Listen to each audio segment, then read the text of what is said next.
Welcome to an audio experience that will pique your curiosity and soothe your soul. Join Dr. Dee Evans, your host, as she creates a space for women from all walks of life to reflect upon their life experiences with topics that range from love, spirituality, and pop culture. These discussions will engage and support you on your journey of wholeness and freedom. Welcome to the Hey Sis podcast. What's up, everybody? And thank you for listening to the Hey Sis podcast today. In today's episode, we will be discussing hidden anger. And I wanted to specifically dive into hidden anger as a form of sarcasm. So, hidden anger is synonymous with the term repressed anger. That's when a person, it's a type of anger that is unintentionally avoided. Repressed anger manifests when a person is attempting to avoid uncomfortable feelings related to conflict, stress, job stuff, life stuff, disappointment, human things. Now, repressed anger, and I'm going to, like I told you, that's a synonym in my opinion for hidden anger. It's different from suppressed anger. Right? So repressed is when that anger is unintentional. It's a byproduct of avoidance. And I think it's also a byproduct of emotional immaturity. But maybe we can discuss that later in detail. Suppressed anger is when a person purposely avoids them. Right? So with that being said, with those two working definitions, we are talking about repressed anger. It's the anger that is unintentionally avoided, hence hidden anger.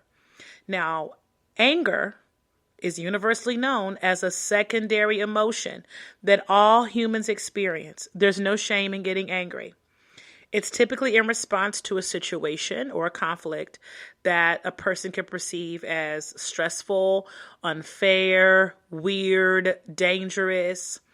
People respond differently to anger. Some people cry. Some people fight. Some people get happy. Repression of anger is not that it's not expressed. You gonna express anger. The way that it manifests is, in my opinion, can be determined by the level of maturity and also maybe the level of healing that you're able to experience, or it speaks to the depth, of self-awareness that a person may or may not have, which is why therapy is important. When you worshiping in church, you feel like everything is okay because that keyboard is on point. The drums is drumming.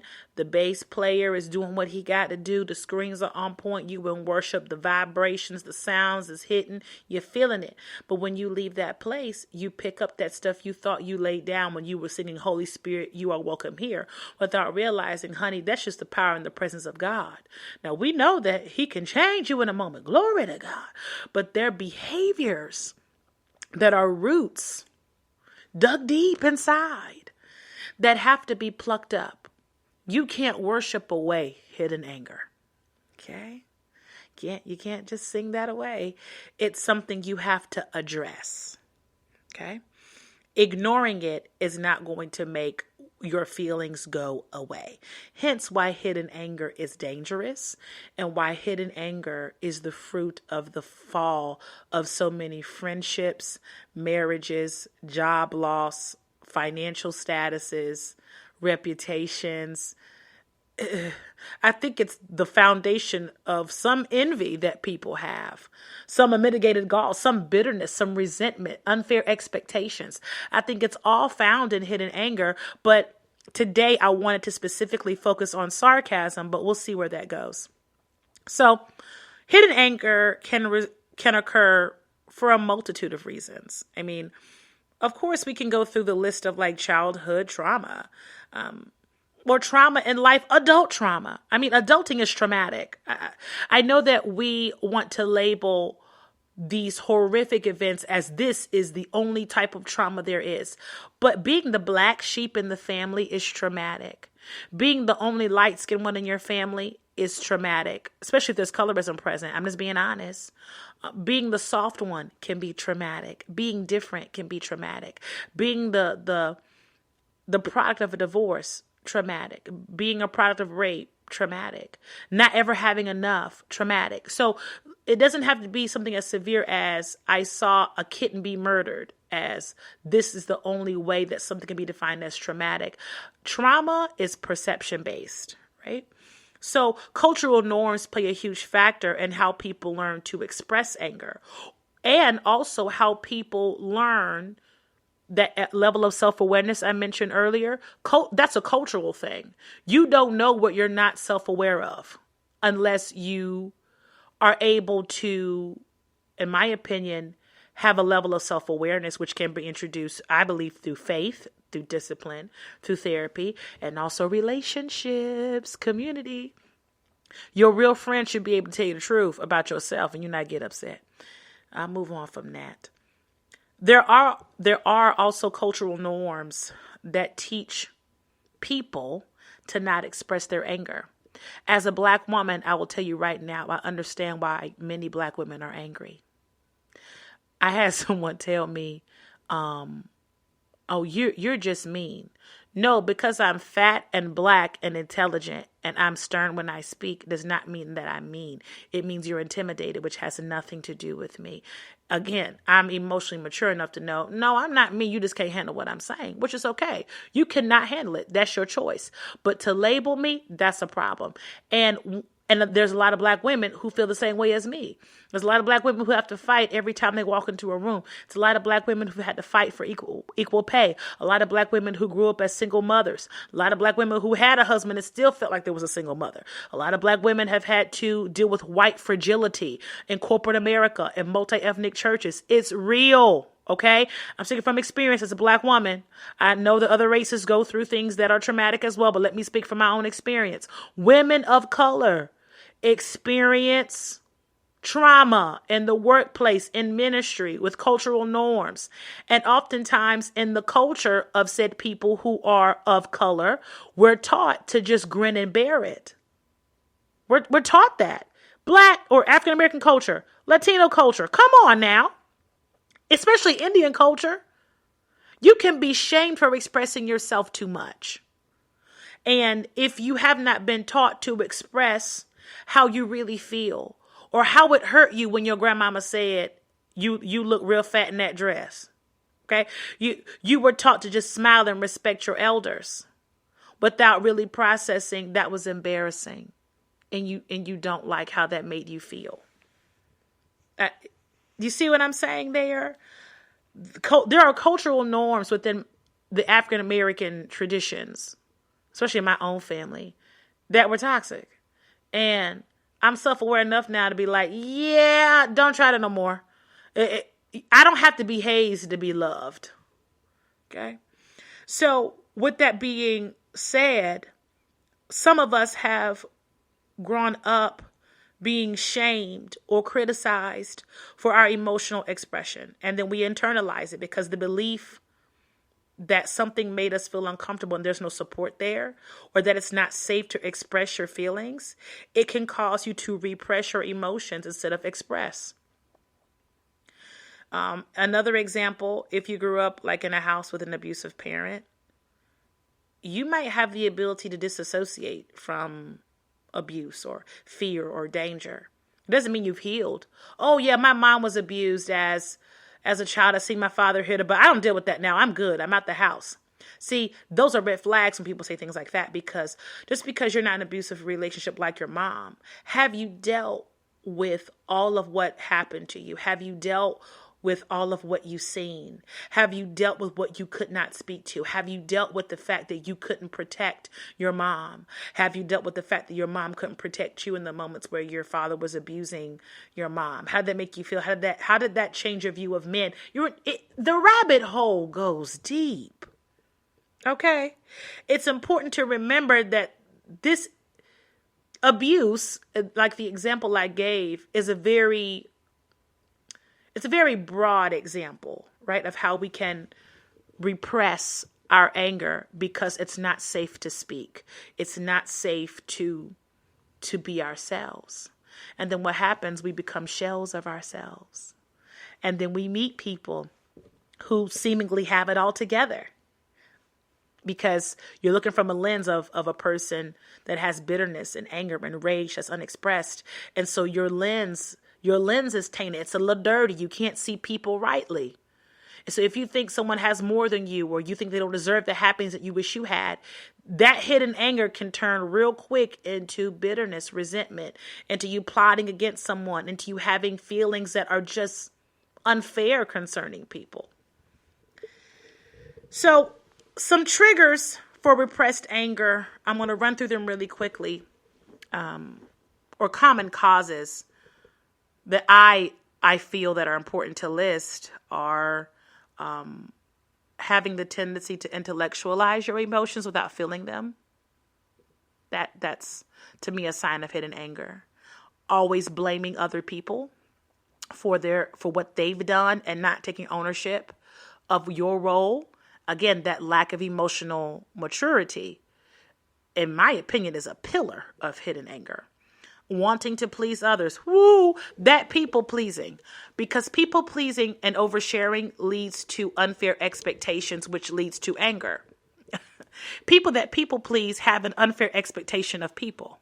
And when they don't get what they expect, now they're mad, because they never vocalized what they wanted. And then when people say, this is what I can't give you, you're mad.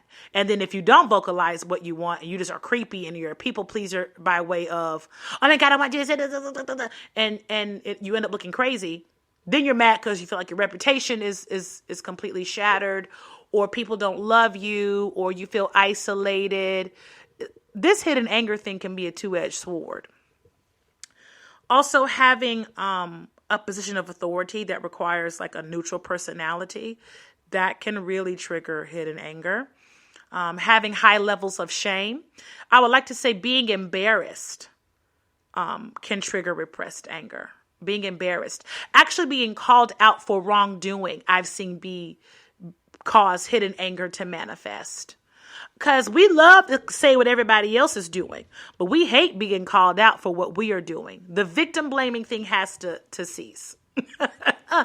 I've seen people who will cry boo-hoo about what someone has done, but when they are called to the carpet, when they are called to a level of accountability and a different dimension of cognition regarding their actions, it's always, I love the excuses. Oh, my grandma taught me how to do that. Honey, you're 40 years old and your grandma has been dead for 30 years. What you're not going to do is lean on your understanding in this. We've got to dig a little bit deeper, okay? Which, again, I will quote, limited emotional intelligence is a trigger for hidden anger. Individuals who have not grown up, who are 45 years old, but a 6-year-old in their mind.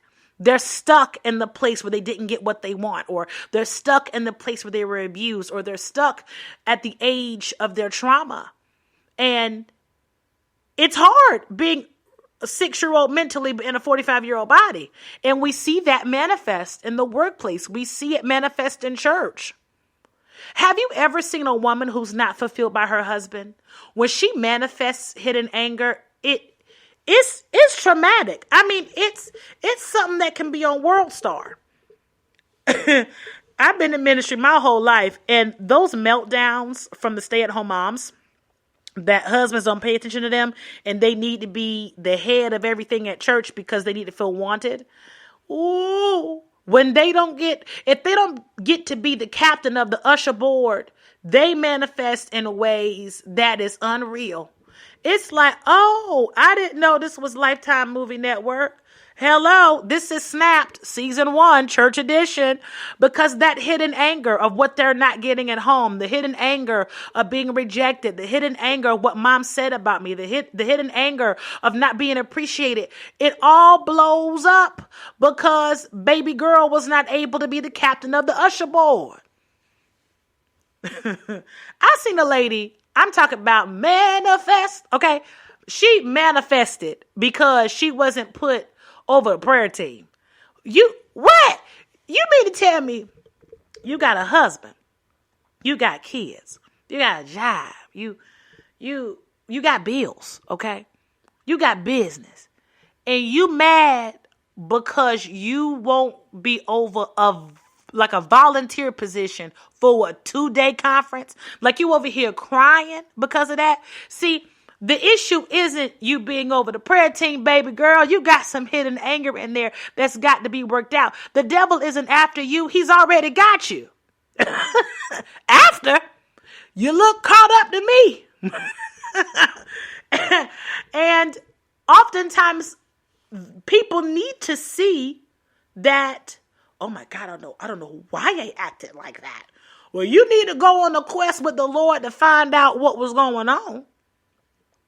A sign of repressed hidden anger can be manifestations of rage that make no sense.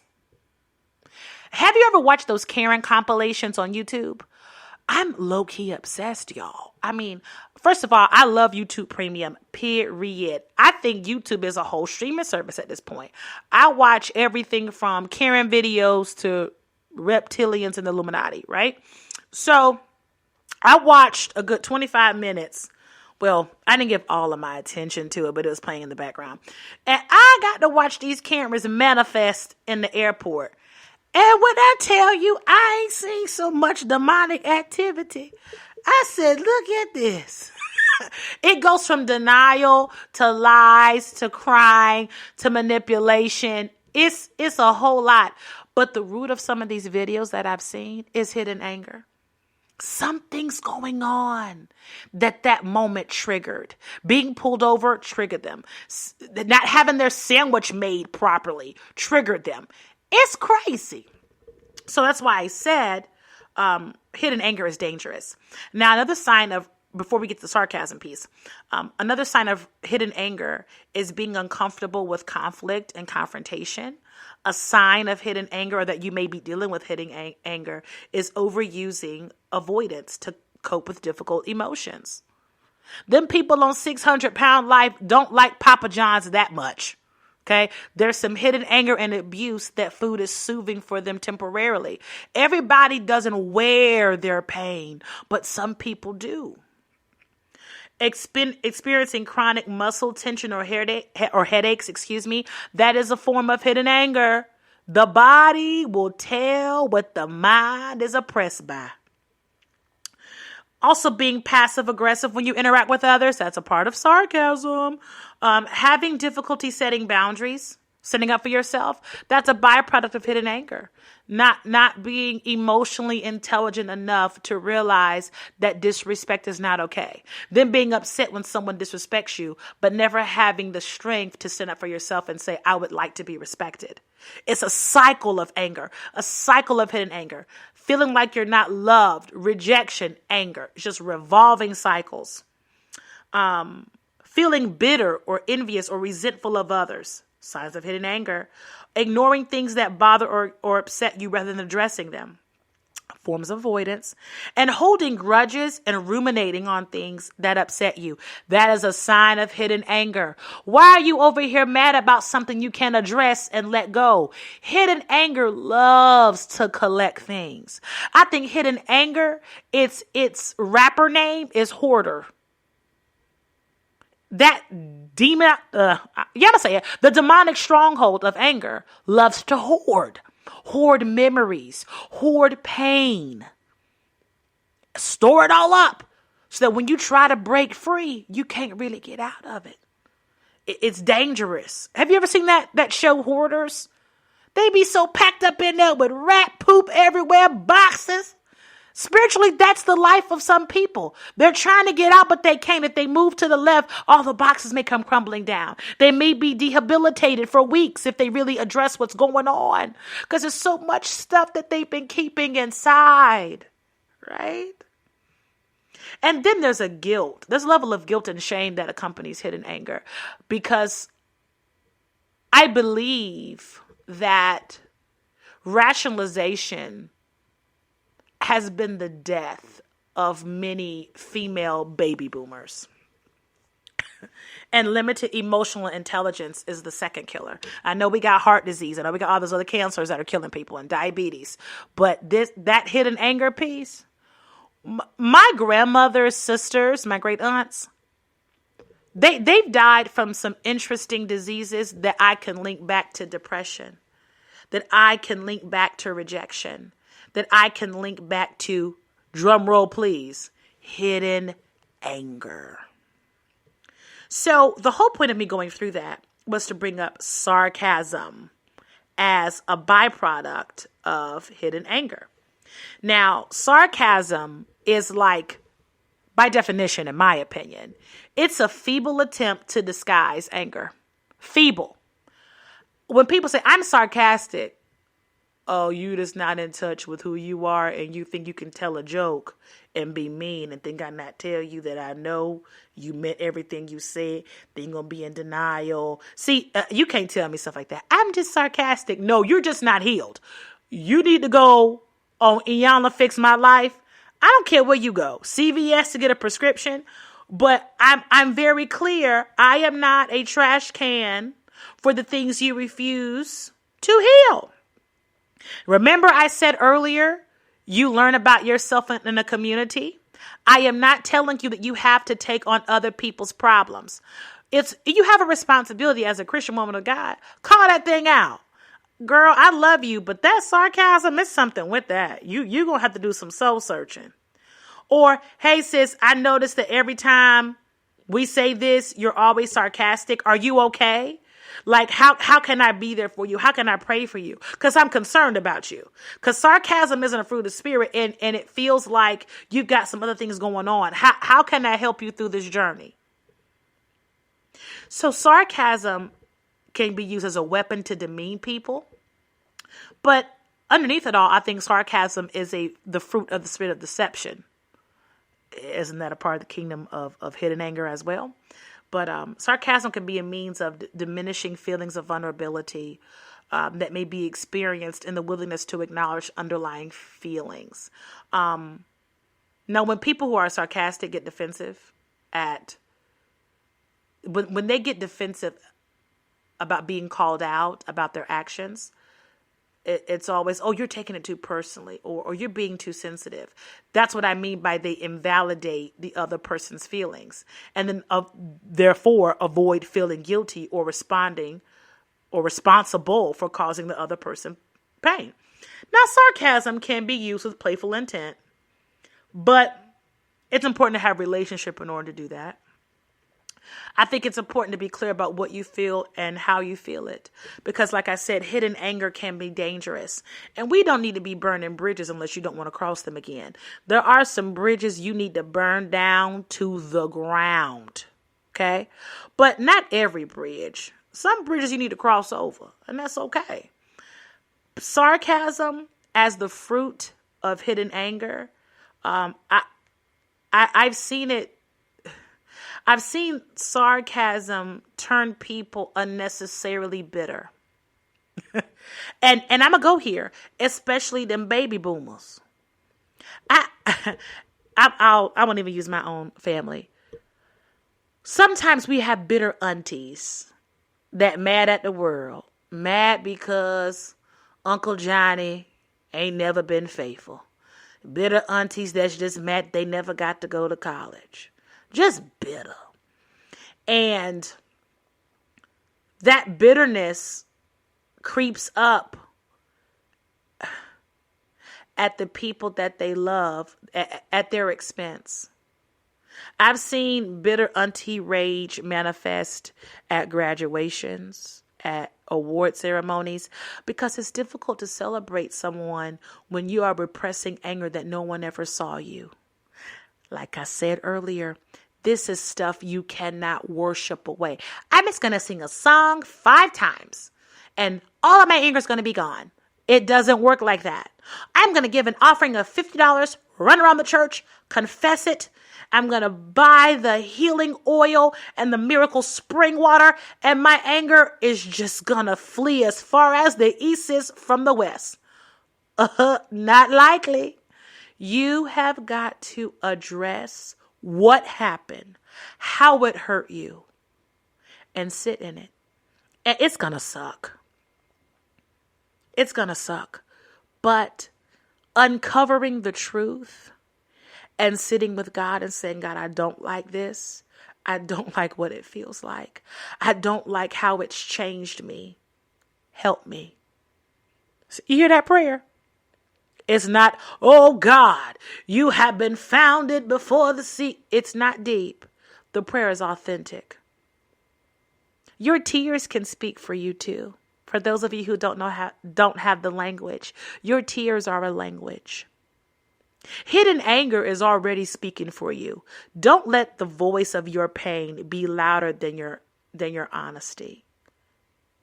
Okay? Lastly, I want to note as we close up this topic on hidden anger, I want to let you know that if you're dealing with hidden anger, there's no shame. There's an open door for healing. And who knows, by you addressing the things that happen hidden and then linking that to relationships that have failed or jobs that failed or disappointments that weren't really disappointments, they were indicators that something was wrong. Maybe you can go back across the bridge that you thought you burned. Maybe the Lord rebuilt it. You never know what one conversation can do. If I've learned anything, y'all, on my years on this earth, is that honesty is uncomfortable, but it's necessary. It's necessary. I don't want to carry anger and bitterness. You know why I don't want to carry it? Because God doesn't want me to carry it. He's the burden bearer, not me. And He's faithful and just enough to hear you when you cry, to hear how unfair it was, to hear how unjust it was. The Lord can even take your anger with Him. Lord, where were you when they did this? He can take all of that. He's strong. He's mighty. You're not going to hurt His feelings.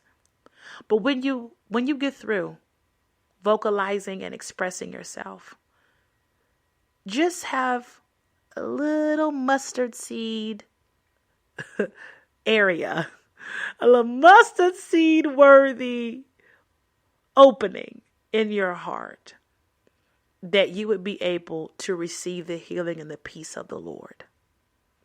That's my prayer for you. That your heart would be tender towards the working of the Holy Spirit, and that hidden anger will turn into the greatest testimony, and that millions would be affected by your growth. I love y'all, and I can't wait to hear from you. Share this podcast. We are streaming on all platforms. Come on, hey sis. And check out theDEvans.com. I got some new materials out there for you. And I want to hear you. Talk back to me on Spotify. What do you think about this episode? And until next time, y'all. See ya. Thank you for listening to the Hey Sis podcast.